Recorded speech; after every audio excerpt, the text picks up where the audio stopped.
तो गुरु कृपा का वास्तविक रहस्य क्या है? लोग पूछते हैं कि हम वर्षों से गुरु की पूजा करते रहे, फिर भी हमारे जीवन में दुख क्यों है?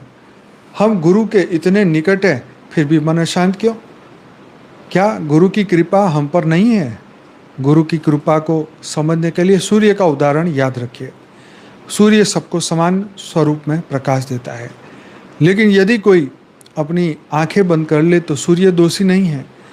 वर्षा प्रत्येक छत पर बरसती है, लेकिन पानी उसी पात्र में ठहरेगा जो सीधा और खुला रहा होगा।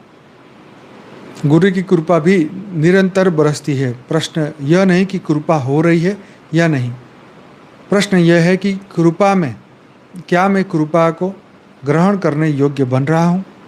गुरु कृपा पाने के लिए शरीर को कष्ट देना आवश्यक नहीं, सबसे पहले अपने अहंकार को हल्का करना आवश्यक है।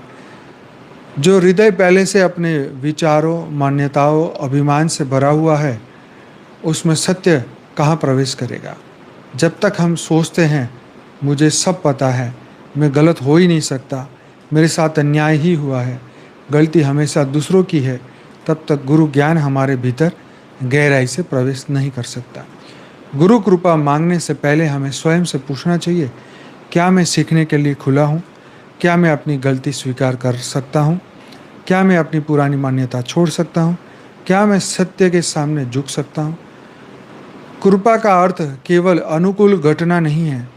कई बार जीवन में सत्य दिखाई देना ही सबसे बड़ी कृपा होती है। कई बार जीवन में सत्य दिखाई देना ही सबसे बड़ा कृपा होती है। ये बात सच है।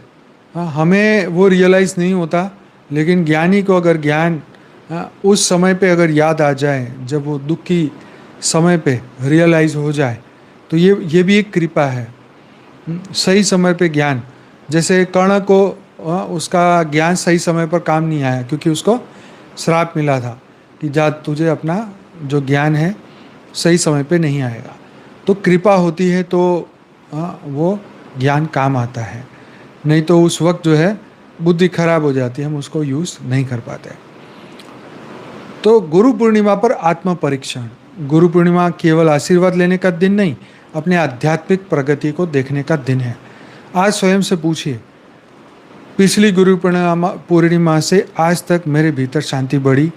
क्या मेरा क्रोध कम हुआ? मेरी प्रतिक्रियाएं कम हुई? क्या मैं पहले से अधिक क्षमाशील बना? क्या मेरी इच्छाएं पकड़ कुछ हल्की हुई? क्या दूसरों की सफलता देखकर मुझे आनंद होता है?